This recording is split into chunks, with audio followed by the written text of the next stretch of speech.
I want to share with you a lesson that God taught me. I think it's vital to learn it as you walk with the Lord and as we wait for His soon arrival on our day-to-day walk with Him. There are times when we obey God's voice against the grain. To obey God's voice against the grain. What does that mean? It means when it's unpopular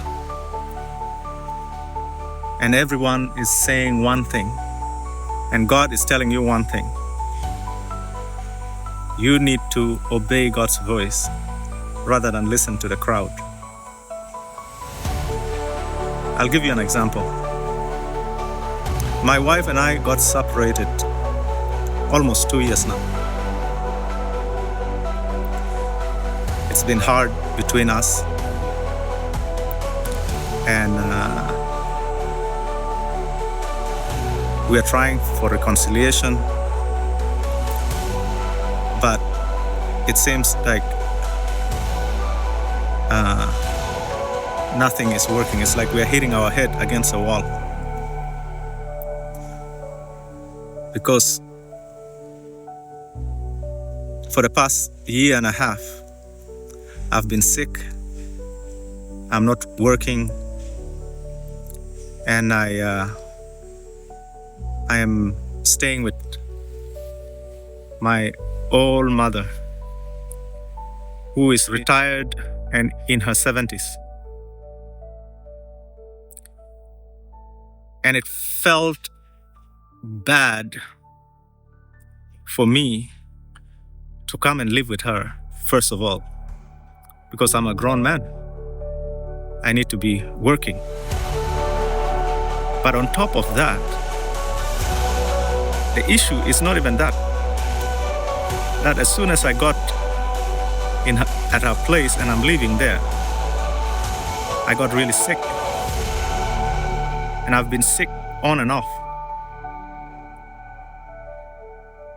And then I'm praying and I'm asking God, what's going on? I need healing. I need a job. But all I'm getting from the Lord is, my grace is sufficient for you. In weakness, my power is made perfect.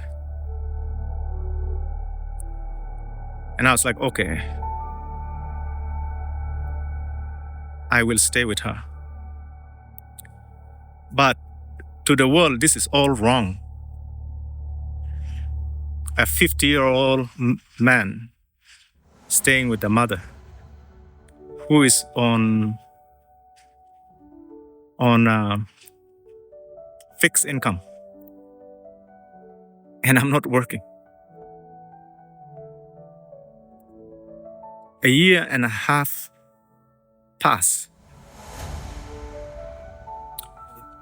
We have not lacked anything. In fact, God has provided more. But from time to time, we get frustrated. I get frustrated. My human flesh is saying to myself, what is happening? And I'm seeking God in this and asking Him. And He said, be still and know that I'm God.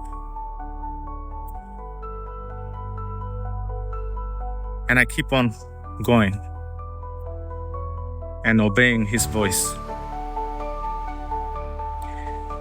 And it's tough.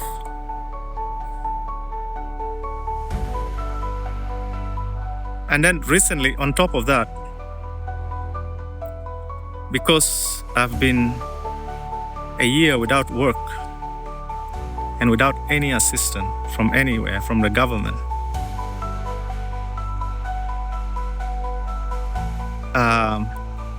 my wife and kids need my help, all I do is I said, Lord, I don't know what to do. They need my help. And all I get from the Lord is that they will be taken care of. And indeed, they are not lacking anything. But it's just that the help is not coming from me. So I'm feeling less of a father, less of a husband, that I'm not taking care of my wife and kids. Then she took me to court for child support. And when the days came they summoned me to go to court. I went to court. Because before I went, God told me, don't go and defend yourself. Just go, but don't defend yourself. So I went, and when I was called, they said, oh, you need to get a lawyer. I said, I don't know how. I said, well, we'll give you some names. So they gave me some names to go and look for a lawyer. When I tried looking for a lawyer, all the lawyers that I'm getting is they need money, and I have nothing. And legal aid, they are not responding to me. And then I said, Lord, what do I do? Then finally, he said to me, do not appear before a judge. I said, is that in the scripture? I want everything, to check everything in the scripture as well. And it is. It's in 1 Corinthians chapter 6. It's completely against the grain. Everyone is telling me, go get a lawyer, fix up. But the Lord is saying no. And every attempt that I make, I hit a brick wall. So, how does that relate to Psalm 19? 12 to 14? It relates to that because sometimes the popular opinion is not always the right opinion. And we give into the popular opinion because we think that it will yield for us righteousness. And that is from our own heart. That sometimes we make decisions based on what people think. And I've been guilty of that for many times. Many times I've been guilty of it. But now I've decided I'm just going to listen to the Lord. And then, to make it even more